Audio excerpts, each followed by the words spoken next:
Hello, and welcome to the 938 podcast for the Baptist Bible Fellowship Missions Office. I'm Steve Bender, Associate Mission Director, and we're here this morning to talk about a sensitive subject in our podcast with one of our CAN missionaries, Creative Access Nations, as we refer to them, also working with displaced people groups. Due to the security concerns this morning, we're going to be very cautious about what we say, talk in general terms, but we want you to know that we're trying to reach all people around the world with the gospel of Jesus Christ. Today I have with me in the studio, we're just going to call him Tim, who is here and works as a Creative Access Nation missionary. Welcome, Tim, to the podcast today. Thank you, Steve. It's good to be here. It's good to have you with me this morning. You and I have known each other for a long time, and you and your wife have been serving as missionaries for quite some time, haven't you? Yeah, we've been on the field for 16 and a half years. We went for the first time in 2000. That's when we were approved with the Baptist Bible Fellowship. So. Oh, that's great. You raised your family on foreign soil, and all of your children are now grown up into adulthood, and you served as open missionaries for all of those years, but now you are have been serving as CAN missionaries for a long time. Can you tell us a little bit about what a CAN missionary is? Sure. Being Creative Access Missionaries involves being in countries where you're not able to legitimately have a missionary visa, where you cannot go in and just say, we're here for religious purposes or missionary purposes. Therefore, you have to look at different avenues in order to maintain visas in the country. I see. Now, you and I both know that this is on the dangerous side of missions work. Yes. What do your children feel? How do they feel about you and your wife serving now? They grew up in North Africa, and it was a different life for them. But they really loved it. They loved the work there, the ministry there, and friends. They have all kinds of friends there. To them, it is really a second home, and they're very comfortable with the work we do there and what we do. In fact, they even talk about coming back to visit and would love to even come and stay and be there with us. They love the area so much. So it's not like it was really a bad situation for them. Sure. You know, I'm glad to hear that because it makes a difference when children grow up as missionary kids, MKs, as we commonly refer to them. Yes. And they have a good respect and reverence for what their parents have done, what they did as children, and many of them return back to the field as missionaries themselves. Yeah, that's great. That's great when they do that. But tell me this morning, what led you and your wife to the area of ministry that you're now serving in? Okay. Well, we served in North Africa for over 13 years, and visa difficulties have continued to grow there. And recently, in the last year, we've had to transition to a different area, a different part, and a lot of that was due to the restrictions that have occurred within the country due to economics and things taking place there, as well as terrorism takes place in the area. But yet we are still able to go in. We just can't go in long term. So we've looked for a place close by that we're able to have longer residencies and be able to even establish ourselves on long-term residency and be able to go into the countries that are more restrictive. And usually we can do that within a half hour to an hour flight and be to serve those churches. What area of ministry, shall we say, is available to you and maybe anyone else that would be considering going to that part of the country? One of the areas that is very beneficial to most any country at this point is working as we have done. You work in an economic sector of the country. We worked with import-export for years with one of our church members in a business partnership with him. That allowed us to have long-term visas for quite some time. So when you go into an area that has an economic need and you have some sort of background in engineering, whatever it may be, or maybe in business, you're able to pretty easily at least get a visa to be there at least on a yearly basis, if not a little longer. Well, that's an interesting thought. What kind of issues do you run up against with the governments or with visa issues to be able to do what you're doing? You know, one of the biggest problems that the world overall is facing, and I believe probably hitting missionaries around the globe, is the aspect of immigration. Immigration has really changed in the last 10 years, the dynamics of being able to go into countries. So missionaries, when you're going into a country, you're going in as an immigrant as well. You're going in on a visa status, and you've got to pretty much be prepared as to what you're going to go in and do ahead of time. If you don't, you're just one among the many that's coming in, and sometimes can be seen more as a detriment to the country unless you're prepared to have something established or ready to go to in terms of a business or work, maybe teaching, whatever it may be, maybe a teacher or medical areas. So. Now, I know from our conversations privately that you do a lot of work with DPGs. Mm-hmm. Tell us what a DPG is and what area, what kind of ministry is that? Yeah, DPGs are displaced people groups, and the displaced people groups, Steve, are really what we would term as refugees. They're not just immigrants. They're people that have had to leave the countries because of war, famine, something has happened. Maybe within the country they're facing persecution, therefore they're forced to leave. The displaced people groups have scattered here in America as well as throughout Europe, and we work specifically more with Muslim displaced peoples, which we've seen a lot of them leave the Middle East heading into Europe, or they're transitioning into other Middle Eastern countries. And that's been the work we've done working with displaced peoples. Now that's certainly a great group of people to be taking the gospel of Christ to. But I would imagine that a lot of the DPG work is humanitarian work, but with the ultimate focus of a spiritual emphasis to reach them with the saving knowledge of Jesus Christ. It is. There's humanitarian needs that are there initially and immediately. But like us, one of the things that we looked at in ministry with displaced peoples was a focus toward the family and education for kids that they couldn't get because they weren't allowed to attend the schools. And that allowed us to have an outreach into the homes and to the families that really had a tremendous opportunity to give the gospel, and not just to the kids, but to entire family groups. Right. You know, we talk a lot about things, and a lot of it is in the abstract, talking about sharing the gospel. Can you share with me some special blessing or something that stuck out that God has done that you've seen him work in that ministry? Yeah. And one of the things that we really were moved by was the Sudanese. We worked with Sudanese refugees for some time, especially with what had taken place in Darfur and before South Sudan was established. We had a lot of persecuted Muslims that were persecuted by other Muslims. And it opened the door for the gospel because a lot of them thought, we're supposed to be one community as an Islamic nation and Islamic peoples, but we didn't see that. So what is this that Christ offers? What is this of Jesus?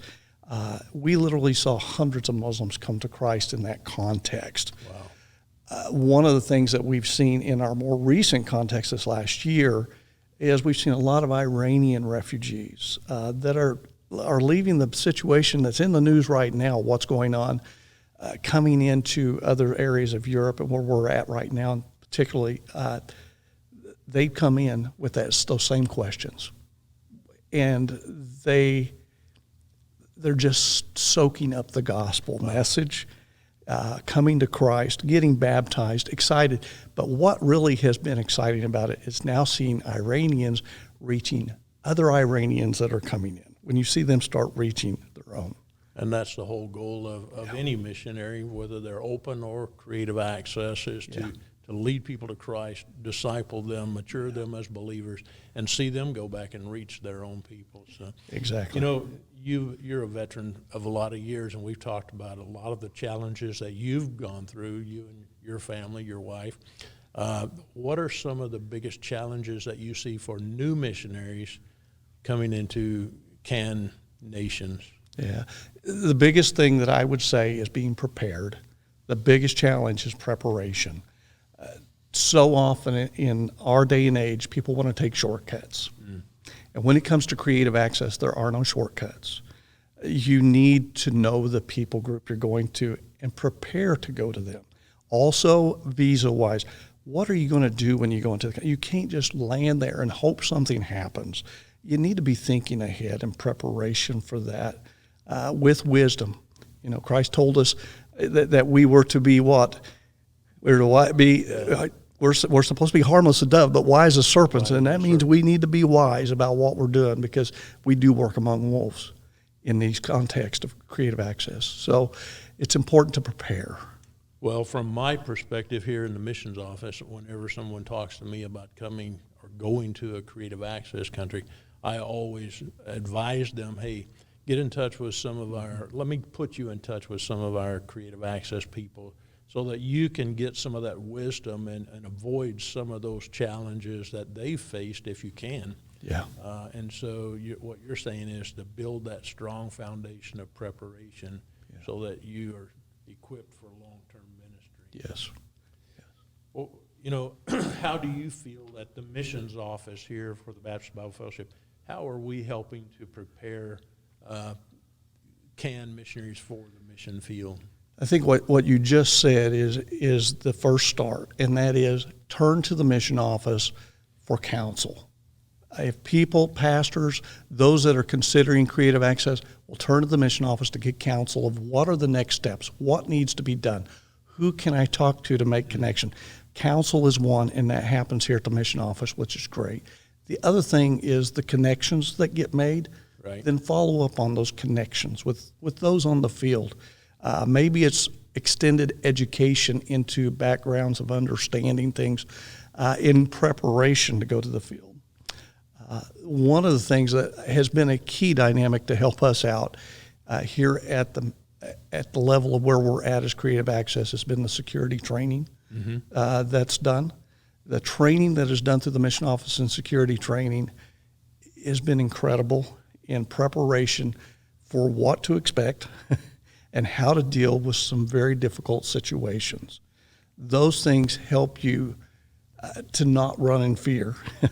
But it really does. It helps you to be better prepared for when the questions come from governments, from those that are against you being there. Those things help you to know how to handle situations that can become difficult for your family overall. So security training, the training the mission office gives is key. Well, as you know, I do the security training for all BBFI missionaries, regardless of where they're going. But then you and I have been through some pretty intense training ourselves, on-site stuff that would rival anything in real life, I believe. Yes. And so those that are going to Creative Access nations, we do want to get them into that more intense training to prepare them, as you said. We want them to be able to stay long-term and not jeopardize their lives, their ministry, or the ministry of the people that are in the countries. And, as you said, I believe communication and relationships are two of the biggest keys to all points of the Christian life. Yeah. We've got to be able to communicate. We've got to get the gospel out, but we've got to build those relationships of trust to get people to receive it from us. Yes. If a new missionary, a new person was considering going as a CAN missionary, what specific challenges would you tell them to be prepared for, and questions that they might have? Well, the first thing really is a wholehearted preparation of your family in going. You may be single, yes, but if you are married or you have children, really you need to take a keen interest in being aware of the difficulties that they will face, because often in Creative Access nations, there's extenuating difficulties that happen for children. We face some of those with our own, but to help them face those challenges and be prepared for that, you need to be talking, as you said, in the relationships, connections, communication to other missionaries. Ask them, what have you faced, especially if they're on a field you're going to? What have you faced? What do you see as obstacles or difficulties my family could face? It's important, because if your wife or your spouse or your kids, any of them start to struggle, it's going to impact the ministry all the way through.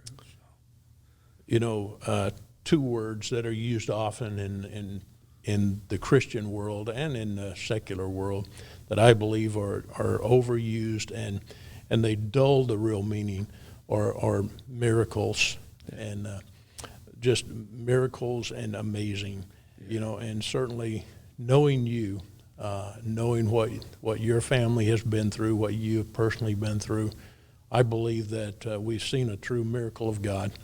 And I believe that it's truly amazing as to what he did in your family's life and your life, and that you are uniquely gifted and called for the ministry that he's put you into now.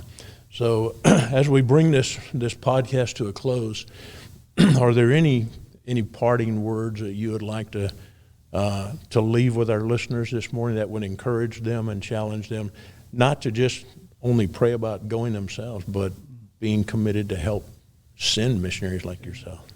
I would say, please pray the Lord of the harvest that he will send more laborers into the harvest. Yes. It's so important. We have labored in the area where we're at these 20 years almost now alone. And we know there are others in other countries around us, but we need more laborers in the harvest. God is doing a great work among people in difficult situations, but we need more people that will also surrender to go and just say, I'm willing. And Steve, you and I both know God has done great miracles in the midst of great difficulties. Yes. And I'm amazed at what God is doing and continues to do. You'll find no greater joy than following the Lord when he guides you Amen. To go somewhere. I want to thank you for coming and being with us today. And I think what you have shared has been a great insight, and it will help people as they pray about their call upon their life and answering that, and also people supporting our missionaries like yourself and others financially and prayerfully. So this morning, as you've been watching and listening to us, I want to thank you for tuning in. We have some great men and women of God doing some tremendous things on the mission field, but as my friend stated, we're praying that God would send more laborers into the harvest fields. And I pray that you would answer God's call if he's talking to you, and just say, Lord, whatever you want me to do, I'm willing to do it.